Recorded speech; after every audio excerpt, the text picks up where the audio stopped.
The case of Herman Emanuel Funkum, also referred to as the unknown person, remains one of the strangest and most convoluted immigration cases in Canadian history. Funkum, who has been in detention since 2013, has used multiple aliases and fraudulent identities, making it nearly impossible for authorities to determine his true identity. On October 28, 2012, Herman Emanuel Funkum arrived in Montreal, Canada from Cuba using a French passport. He claimed to have attended a wake for his girlfriend's sister in Cuba. However, it was later determined by officials that the man had a fake passport. Funkum had checked into a Days Inn hotel under a different name and had $3,000 in a Montreal bank account. He was granted a 10-day travel visa, however he overstayed. Shortly after his arrival, Funkum quickly got involved in criminal activities. He and his associates started contacting people via online real estate advertisements. This was the start of what is known as a black money scam. In this, victims are basically tricked into transferring money under the guise that it's a payment in order to clean it.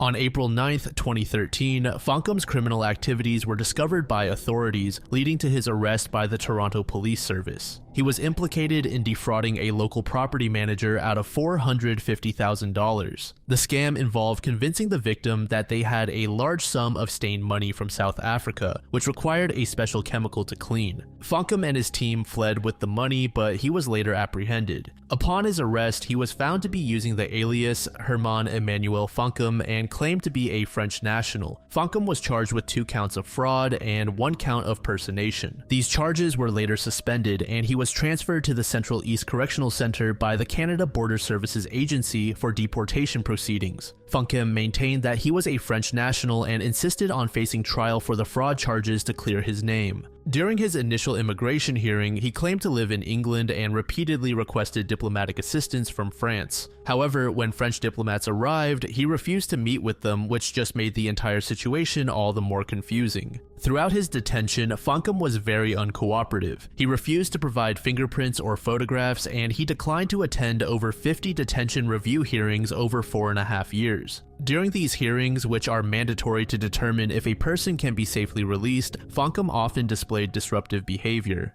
Investigations into his identity revealed that the name Herman Emanuel Funkum was associated with multiple acts of fraud all around Europe. French authorities discovered that the birth certificate he used was also fake and part of a larger fraudulent document ring. Further investigations linked him to various identities in Germany, Britain, and Cameroon, but none of these identities could be verified. Authorities just struggled to determine his true origins. German authorities had records of fingerprints matching those of Funkum, but the details were sealed. The German connection suggested involvement in illegal activities there as well, but specifics were not disclosed. In the UK, records indicated that Funkum, under another alias, had been involved in criminal activities as well. He had previously been convicted of fraud and had served time in British prisons. British immigration records from 2007 showed that he admitted to being from Cameroon during an interview, although this claim was inconsistent with other statements he made. Despite his claims of Cameroonian origin, authorities in Cameroon could not find any records matching his known aliases. Investigations in Cameroon included interviews and local inquiries,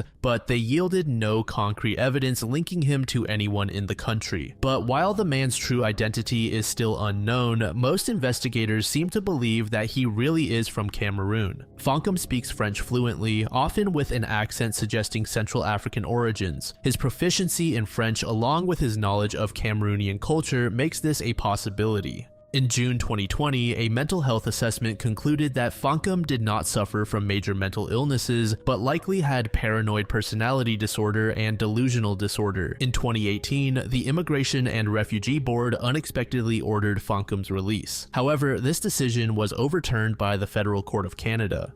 The court described Funkum's conduct as manipulative, stating that he seemed to view the legal proceedings as a game where he directed the actions of Canadian authorities. As of 2024, Herman Emmanuel Funkum remains detained in a maximum security facility in Canada. He is now the longest-serving detainee on immigration charges in Canadian history. Despite extensive efforts by Canadian authorities and international agencies, Funkum's true identity remains undetermined, and he still resists cooperating with officials. On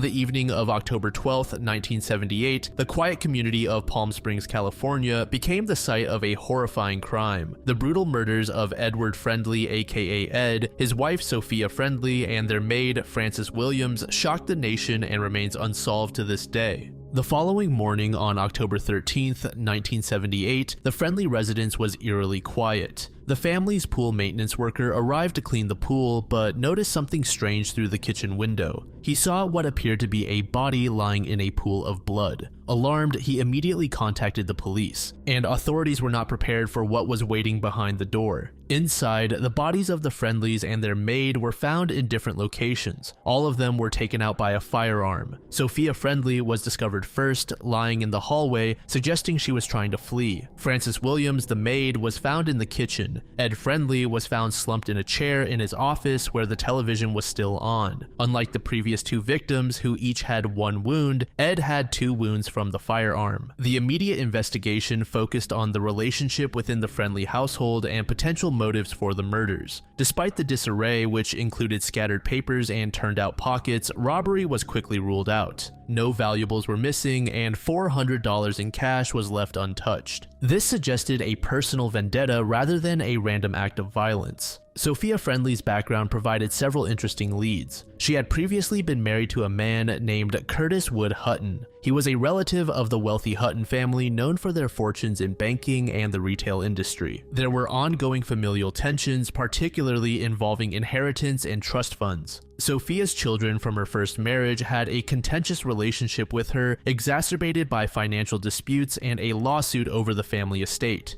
One of the most crucial pieces of evidence found at the scene were the shell casings from a .45 caliber handgun. Investigators believed that the culprit was a professional. The lack of forced entry reinforced this theory. However, the absence of physical evidence such as fingerprints or DNA made it difficult to continue the investigation. Detectives explored various theories, including the possibility that Ed Friendly's business dealings had made him enemies. As a realtor and racetrack executive, he had been involved in several high-stakes ventures, some of which ended in litigation and financial loss. It was speculated that someone from his past might have sought revenge. However, no concrete evidence was found exploring this theory. A significant part of the investigation focused on Sophia Friendly's family. Again, Sophia was in the middle of a lot of familial drama that involved a lot of money. Detectives found that Sophia's relationship with her children, Edward and Sophia Hutton, wasn't great. In fact, it was pretty bad, and this poor relationship was also a result of money. Sophia's ex-husband, Curtis Hutton, had been a beneficiary of a substantial trust fund from his cousin, Barbara Hutton. The terms of the trust specified that if Curtis died before Sophia, she would inherit the money instead of it going to the children. This detail led to suspicions that the children might have had a motive to eliminate Sophia to secure their inheritance, but these suspicions were never supported with hard evidence. As years passed without resolution, the case gradually went cold. However, it remained a point of interest for unconventional investigators. Advances in forensic technology offered the possibility of new breakthroughs. In particular, the shell casings left at the scene were re-examined with modern ballistic analysis techniques, though they have yet to lead to an arrest.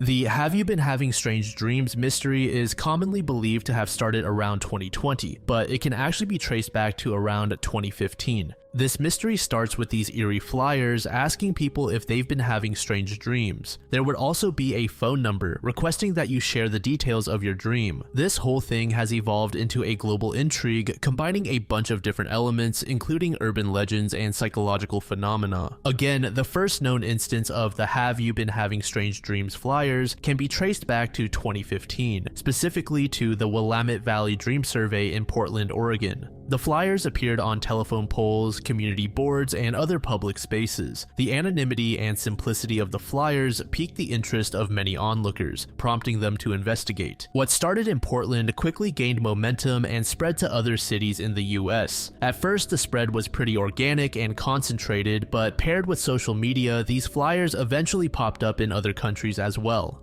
Calling the phone number on the flyers connects the caller to an automated message system that prompts them to leave a description of their dream. These recordings are collected, but the identity of whoever is behind this remains unknown, which just fueled even more speculation and theories. One theory suggests that the flyers are part of an elaborate art project. This idea came from the mystery's similarity to other known art installations and social experiments that explore human psychology and collective behavior. Artists often use public interventions to provoke thought and engage communities, and the Dream Survey could be seen as a form of this type of art. Diving deeper into the psychology route, some have suggested that this is a study that is attempting to understand dream patterns and their relation to the stress that society causes. This theory proposes that there are researchers who are interested in how external factors such as economic uncertainties or health crises influence the content and frequency of people's dreams. The timing of the survey's resurgence during the pandemic does make this theory a bit more believable. All of the various stresses that were caused during that time surely had an effect on people and may have even been observable in their dreams. Some believe the mystery could be a viral marketing campaign for an upcoming media project, such as a film, TV show, or a video game. Similar things have been done in the past to build anticipation for a new product. Viral marketing often leverages curiosity and word of mouth to create hype, and the Dream Survey fits this profile.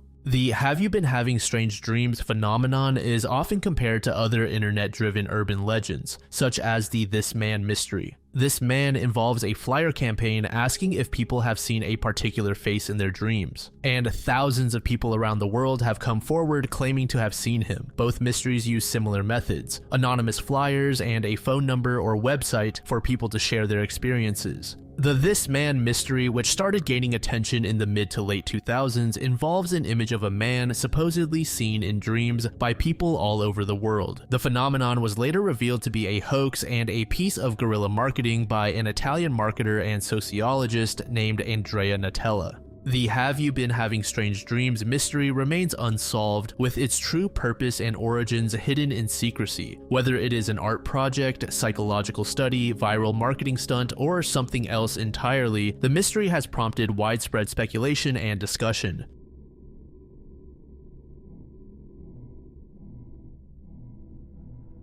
So we are officially in layer 5 of the iceberg now, and to start off, we have the mysterious phone number 0888-888-888. This number, once associated with the Bulgarian mobile phone company Mobitel, has become infamous due to the untimely deaths of its owners, which is quite ironic since I've always recognized the number 8 as good luck. This string of deaths has led to the number being labeled as cursed and ultimately suspended by the carrier. The first notable owner of the number was Vladimir Groshnov, the CEO of Mobitel. Groshnov was a respected man within his industry and played a significant role in the Bulgarian telecommunications field. Unfortunately, he died of cancer in 2001 at the age of 48. Although his death was officially attributed to natural causes, rumors circulated that his illness might have been caused by radioactive poisoning. This then led to theories that business rivals may have been responsible for exposing Groshnov to the poisoning.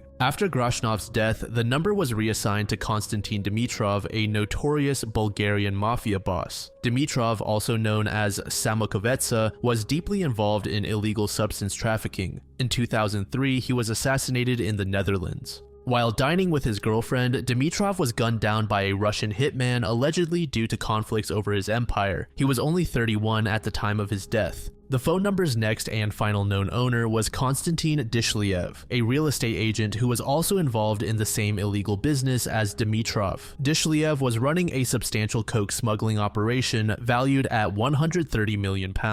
In 2005, he was shot outside an Indian restaurant in Sofia. He ended up dying almost immediately. Whether or not you believe in curses, this third death solidified in the public's mind that the number brought misfortune and death. Following the deaths of these 3 individuals, Mobitel suspended the number. Any attempts to call the number now result in a message stating that the phone is outside network coverage. Now, to my knowledge, Mobitel hasn't really revealed much as to the specifics behind why the number is no longer accessible. They refuse to comment on whether or not they themselves believe in the curse. The recurring theme in the deaths of the owners of the phone number is their involvement in high-stakes and dangerous business activities. Both Dimitrov and Dishliev had their hands deep in illegal activities. Their industry is notorious for its lethal rivalries and violent disputes. Grashnov's death, although officially due to cancer, is also suspected to have been influenced by foul play within the competitive business world. And while it is tempting and thematically attractive to say that a curse caused these deaths, a more rational explanation could be the high-risk lifestyles and the dangerous circles in which these people involved themselves in.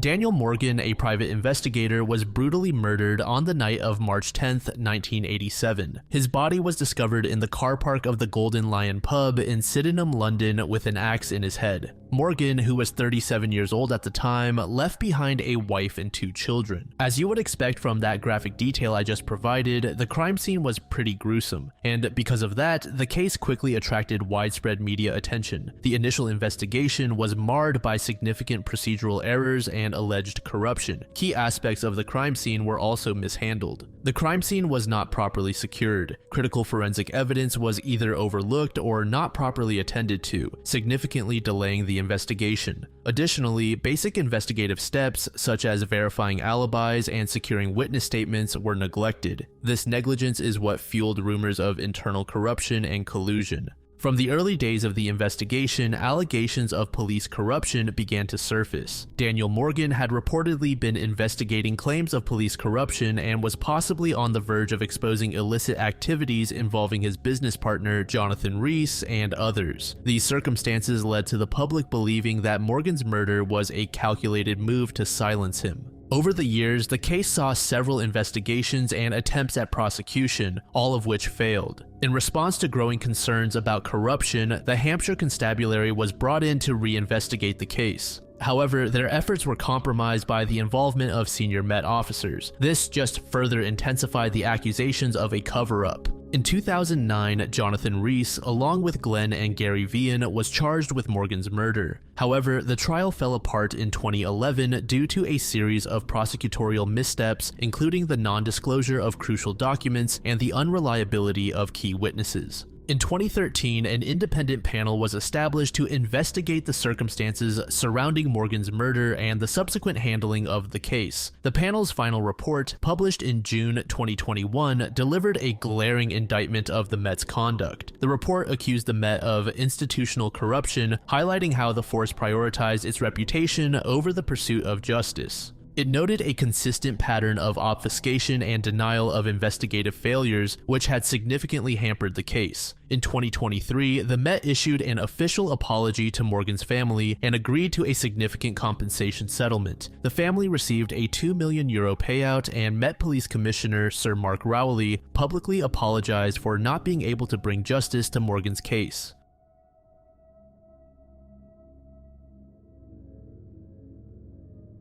Agatha Christie is the name of a woman who mysteriously disappeared in December of 1926. Agatha Christie was a best-selling novelist known for her detective fiction. She vanished for 11 days, sparking a nationwide manhunt. By 1926, Agatha Christie was already a well-known author in the writing world, having produced several successful titles. But despite her professional success, Christie's personal life wasn't exactly the best. Earlier that year, Agatha's mother, Clara Miller, had passed away, and understandably, this shattered Agatha's world. Additionally, Agatha's marriage with her husband, Archie, seemed to be falling apart. Archie had been having an affair with a young woman named Nancy Neal. At the time, Nancy was working as his secretary. In August 1926, Archie requested a divorce, but Agatha refused. Agatha wanted to compromise and try to salvage the marriage. On December 3rd, 1926, Agatha and Archie had a heated argument at their home in Sunningdale, Berkshire. Following the argument, Archie left to spend the weekend with friends, including his affair partner Nancy. Later that night, Agatha left their home. but before leaving, she left behind a note for her secretary stating that she was going to Yorkshire to collect herself and rest. The next morning, Agatha's car, a Morris Cowley, was found abandoned near a chalk quarry at Newlands Corner, Surrey. The car was discovered with its headlights on. Inside, the following items were found: an expired driving license, clothes, and a suitcase. The circumstances in which the car was found made authorities believe that Agatha was in danger. The search for Agatha Christie quickly became a nationwide effort. Over 1,000 police officers, along with volunteers, scoured the surrounding areas. Bloodhounds were brought in to track her scent, and nearby bodies of water, including a local lake known as the Silent Pool, were also searched. Despite these efforts, no trace of Agatha was found. Various theories about her disappearance began to circulate, ranging from to kidnapping to foul play. Given her fame as a mystery writer, some speculated that she might have staged her own disappearance as a publicity stunt.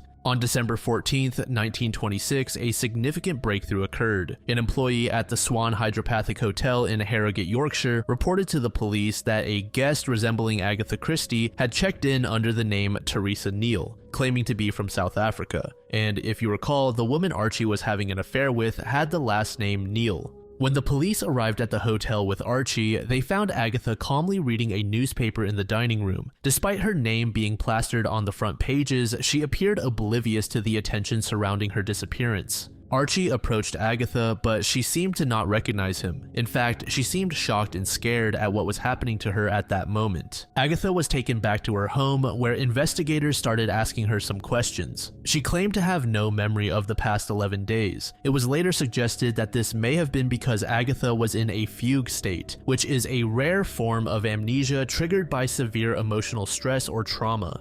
Two doctors who examined her agreed with this diagnosis, noting that she appeared to have suffered a complete loss of memory when it came to her identity and life history. And this is also the most commonly believed theory to explain Agatha's situation. Her emotional turmoil following her mother's death and her husband's infidelity likely caused this mental breakdown. Some skeptics have suggested that Agatha orchestrated her disappearance as a publicity stunt to boost book sales. However, this theory is often shot down since Agatha as a person didn't really like attention and being in the public eye. Furthermore, her extreme distress seemed genuine. Another theory posits that Agatha intended to punish Archie for his infidelity by staging her disappearance and causing him public embarrassment. Alternatively, she might have been looking for a temporary escape from her troubled life. Remember, Agatha did tell her secretary that she wanted to rest before disappearing. Her choice of the name Teresa Neal and her destination, where she and Archie had spent happy times, lends some credibility to this theory. Following her return, Agatha and Archie Christie attempted to reconcile, but ultimately they still separated. They divorced in 1928, and Archie married Nancy Neal shortly thereafter. Agatha later remarried in 1930 to an archaeologist named Max Malawan. Despite the event, Agatha's career continued to thrive, and she went on to produce more successful titles.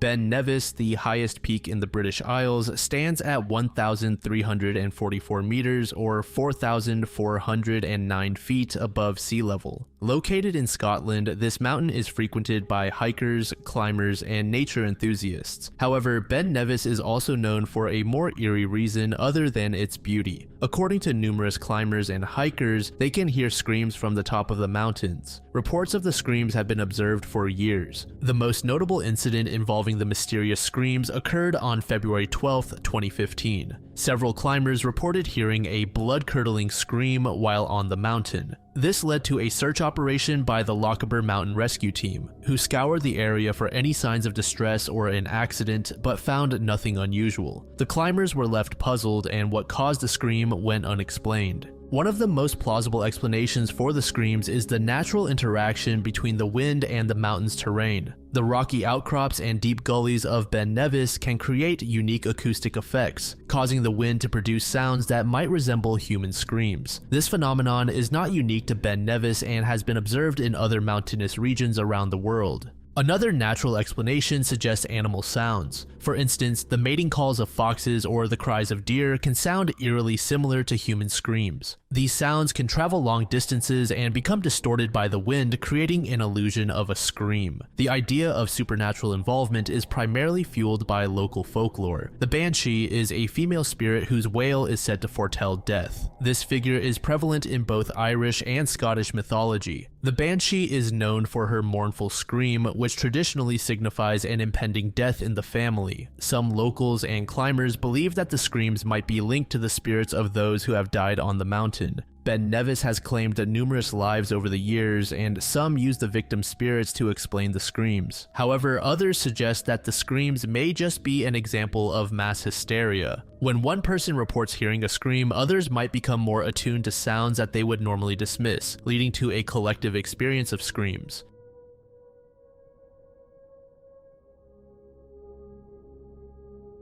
Brandon Embry, born in 1986, was a Navy veteran. His friends and family described him as curious yet introverted. During high school, Brandon discovered the world of bodybuilding and instantly became hooked. After graduating in 2004, he joined the Navy and served on a nuclear submarine. After his honorable discharge, he pursued school to become a pharmacist, but later found himself in robotics. By August 2018, Brandon had moved to Asheboro, North Carolina to be closer to his family while working in Charlotte. On September 10, 2019, Brandon's family lost contact with him. His mother and sister, concerned by the lack of communication, went to his apartment on September 12th to make sure he was okay, but after failing to get a response, they called the police. Authorities arrived around 3:20 p.m. and found Brandon unresponsive, naked in a pool of water from an overflowing bathtub. The apartment was in disarray, which suggested that there was a struggle. Despite being rushed to the hospital, Brandon succumbed to his injuries the next day. A doctor named Lauren C. Scott conducted the initial autopsy and concluded that Brandon died from pneumonia, which was made worse by hypertensive cardiovascular disease.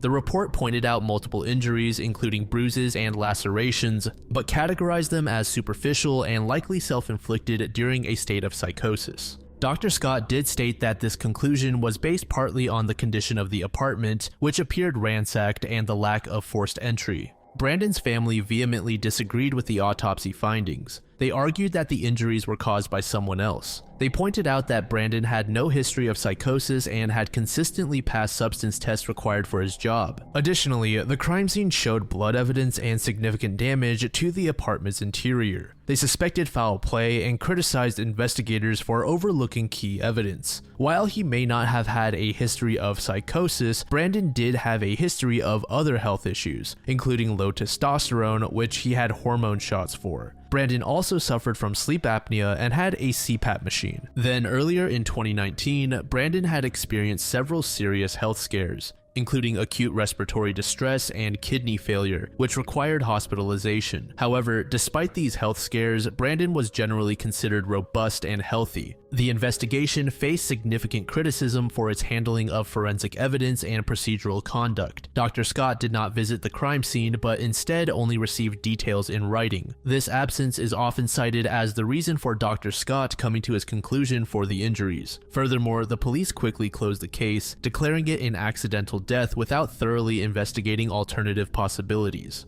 The family proposed several theories, suggesting that Brandon was involved in an altercation with an unknown assailant. Clumps of dark hair found in the apartment, along with witness reports of Brandon arguing with a dark-haired man shortly before his death, were not thoroughly investigated. The family also speculated that Brandon might have been poisoned, possibly with antifreeze, as some of his symptoms were consistent with poisoning. However, the autopsy found no trace of antifreeze, although the presence of certain crystals in his kidneys did support the idea that Brandon had been poisoned before. Brandon's autopsy report was later amended. There was now a detailed analysis revealing numerous blunt force injuries to his torso, significant bruising, abrasions, and lacerations on his face, neck, and extremities. Several of the wounds appeared to have been defensive. It was looking more and more clear that Brandon may very well have been assaulted. The investigation by the Asheboro Police Department was criticized by the public for its quick conclusion and perceived biases. Investigators initially stated that Brandon had taken hard illegal substances and had destroyed his apartment in a psychosis. But then Brandon's family provided evidence of Brandon's clean substance test and his controlled use of prescribed medications. The family also noted inconsistencies in the police reports and the selection of evidence that was shared with medical officials. Brandon's family pushed for a reinvestigation. In response, the mayor requested an internal affairs investigation into the handling of the case in February 2021. This review aimed to address the procedural flaws and potential oversights. The family hoped that a fresh perspective might uncover new evidence or lead to a more thorough investigation into the circumstances of Brandon's death.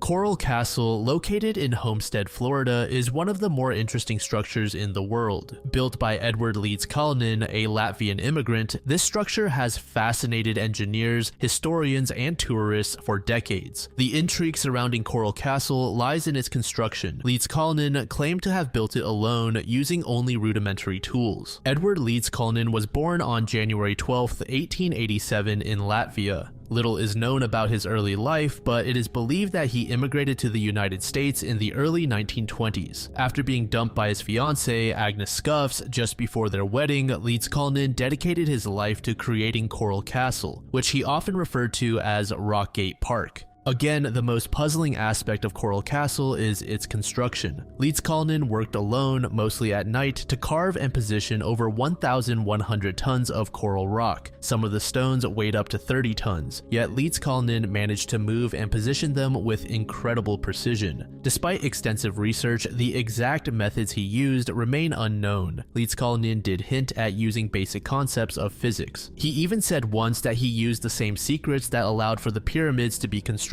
Some of the key features of the castle include the 9-ton gate, the sundial, stone furniture, the tower, and the stone map of Florida. Leeds Cullinan's motivation to build Coral Castle is often said to be his heartbreak over Agnes Scuffs, whom he referred to as his Sweet 16. Some believe that the castle was a monument to display his love, while others simply think it was his way of showcasing his engineering skills. Theories as to how Leeds Cullinan built the castle varied. Some suggested practical engineering, while others went as far as to say he had help from aliens. Then when you take a look at his notes and writings, he hints at magnetism. This has led some people to think that anti-gravity and magnetic fields may have been involved.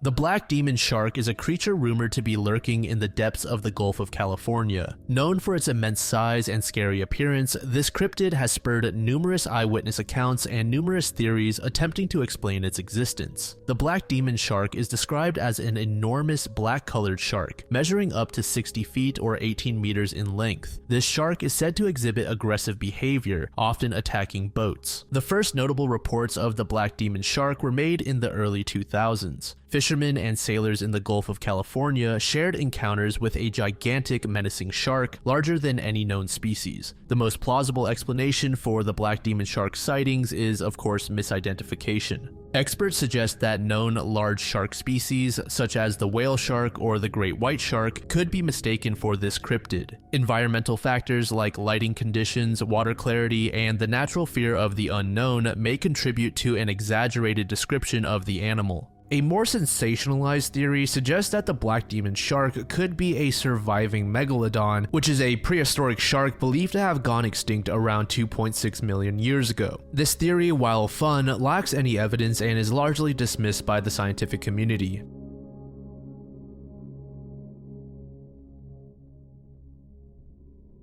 In the winter of 1692, the small community of Salem Village, Massachusetts became the stage for one of history's most infamous examples of mass hysteria, the Salem witch trials. But of course, some people believe that there was more to this event other than mass hysteria. At the heart of this were two young girls, Abigail Williams and Betty Paris, whose mysterious ailments and accusations led to immense fear and superstition. Abigail Williams, an 11-year-old girl, lived in the household of her uncle, Reverend Samuel Paris. Reverend Paris was a strict and influential figure within the community whose sermons often spoke of sin and the devil's work. Due to the culture of this small society, Abigail felt a bit oppressed, so to speak. The strict expectations and constant religious scrutiny likely contributed to her behavior during the witch trials. Elizabeth Betty Paris, aged 9, was Reverend Paris's daughter. Like her cousin Abigail, Betty was raised in a very religious environment that also feared the supernatural. Her young and impressionable mind became one of the first to display the troubling symptoms that would kick off the witchcraft hysteria.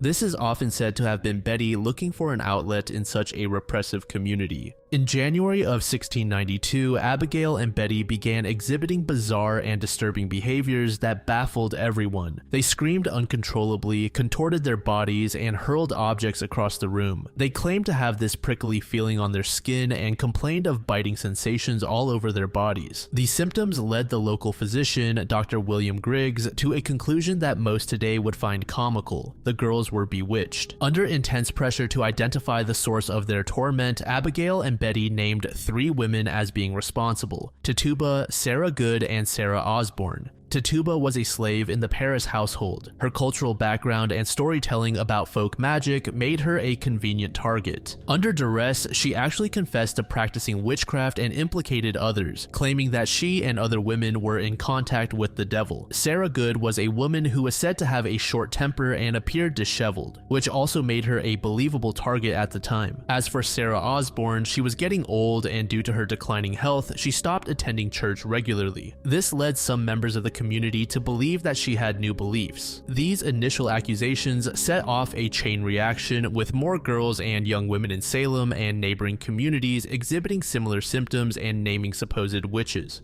Now, I think most people are probably just gonna say that the girls were simply lying to have fun, but there are a lot of people believing that something truly supernatural was occurring. The reasons behind Abigail and Betty's behavior have been the subject of intense speculation and debate for centuries. Several theories have been proposed to explain the mysterious symptoms and subsequent accusations. One of the most widely accepted theories is that the symptoms were a manifestation of mass hysteria. The intense religious environment, combined with the fear of the devil and the pressures of a repressive society, may have triggered a collective psychological response. The girls' behavior could have been a way to express repressed emotions or gain attention and power in a society where young girls, or women in general, had little power and control. Their sudden importance in the witch trials, where their words held the power of life and death, might have been too much to handle. This newfound attention could have perpetuated and intensified their behaviors. Some historians have suggested that the symptoms exhibited by Abigail, Betty, and others were caused by ergotism. Ergot is a fungus that grows on rye and other grains. It can be utilized in such a way that it has a similar effect as LSD. Consuming bread made from contaminated grain could cause hallucinations, convulsions, and other physical symptoms. Another medical theory is that the girls might have suffered from encephalitis, an inflammation of the brain that can cause delirium, hallucinations, and seizures. By the time the hysteria subsided in September 1692, 19 people died by a rope. One man pressed to death with heavy stones, and many others imprisoned. And apparently, the fate of Abigail Williams and Betty Paris after the trials is unknown for the most part. Historical records about their later lives don't provide much information.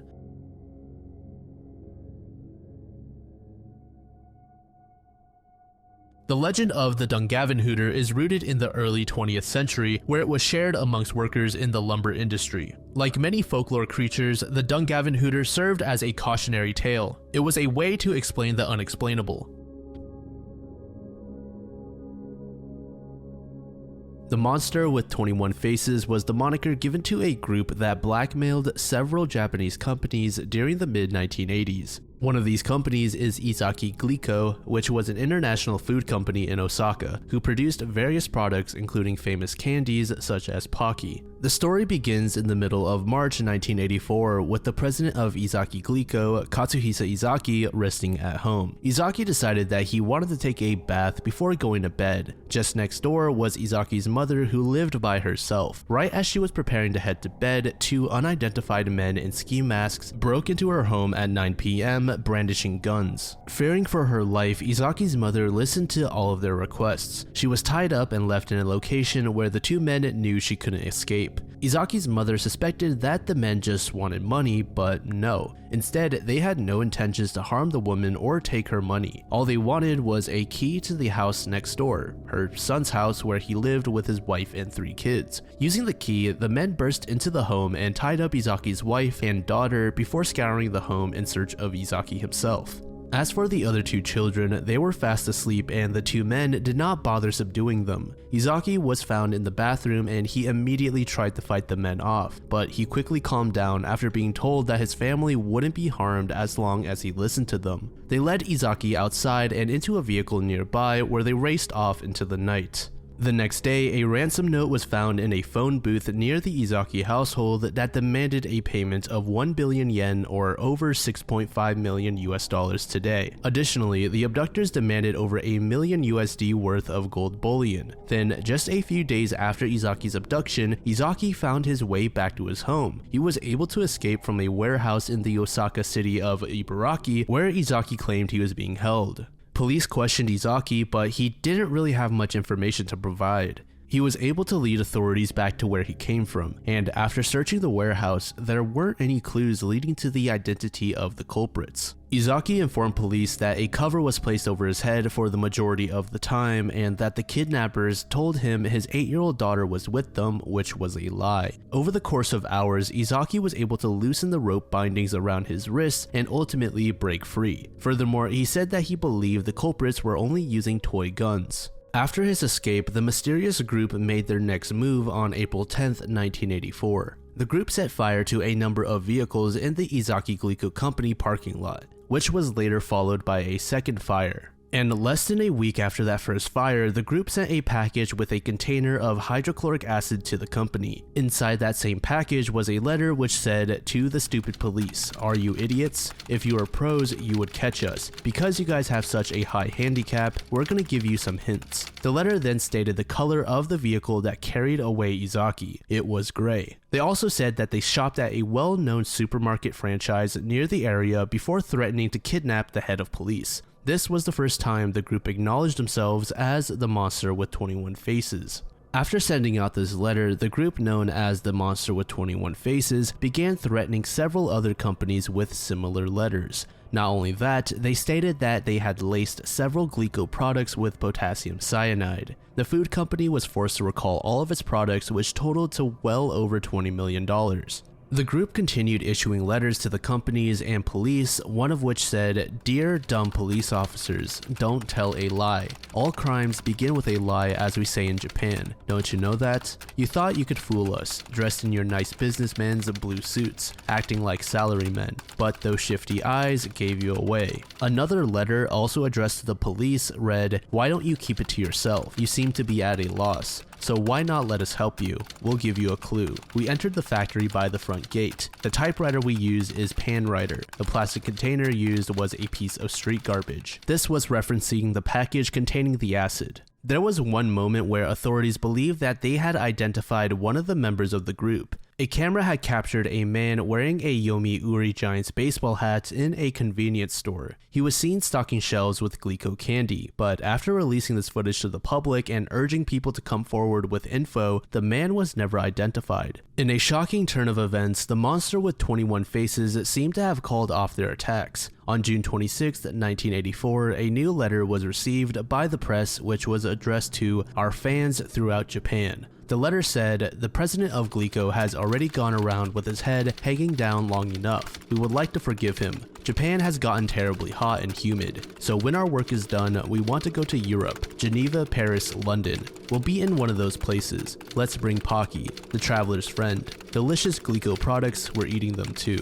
See you in January of next year." While this letter made it seem as though the group was ready to retire, they were simply shifting their focus from Glico elsewhere. The other companies that they began targeting included Morinaga, House Foods, and Marudai Ham. Around the same time when they announced that they would stop harassing Glico, they told Marudai that they'd also leave them alone if they paid a $250,000 ransom. The police came up with a plan where an officer would meet up with a member of the Monster with 21 Faces to exchange the cash. On January 28, 1984, an officer disguised as a Marudai employee took a train to Kyoto. He was told to look for a white flag, and as soon as he saw it, he was supposed to toss the cash outside. On the train, this officer recalled a suspicious-looking man watching him the entire time. This mysterious figure was large with short hair, glasses, and eyes that resembled a fox. The officer continued to keep his eyes focused on the outside in order to catch the white flag, but it never popped up.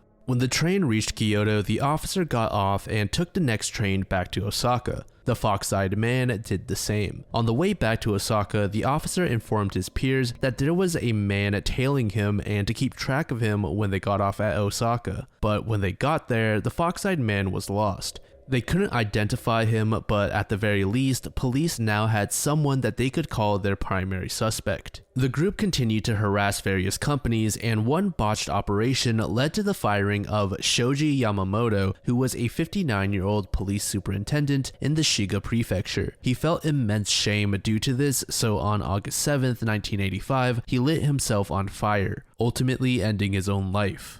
Then on August 12th, 1985, the group sent what seemed to be their final letter. Yamamoto of Shiga Prefecture Police died. How stupid of him. We've got no friends or secret hiding place in Shiga. It's Yoshino or Shikata who should have died. What have they been doing for as long as 1 year and 5 months? Don't let the bad guys like us get away with it. There are many more fools who want to copy us. No career Yamamoto died like a man, so we decided to give our condolences. We decided to forget about torturing food-making companies. If anyone blackmails any of these companies, it's not us, but someone copying us. We are bad guys. That means we've got more to do other than bullying companies. It's fun to lead a bad man's life. From that point on, the group was never heard from again. Throughout the entirety of the investigation, authorities have only ever released the name of one suspect, that being Manabu Miyazaki. Manabu was believed to be the fox-eyed man. About a decade prior to the harassment caused by the monster with 21 faces, Miyazaki was at odds with the Glico company. He was involved in various whistleblowing events within Glico and even supported a labor dispute there as well. But he did provide a solid alibi which virtually cleared him of any accusations. The group did mention that they had other things to do besides bullying these companies, so that made many investigators believe that perhaps this organization was much larger than they had originally thought.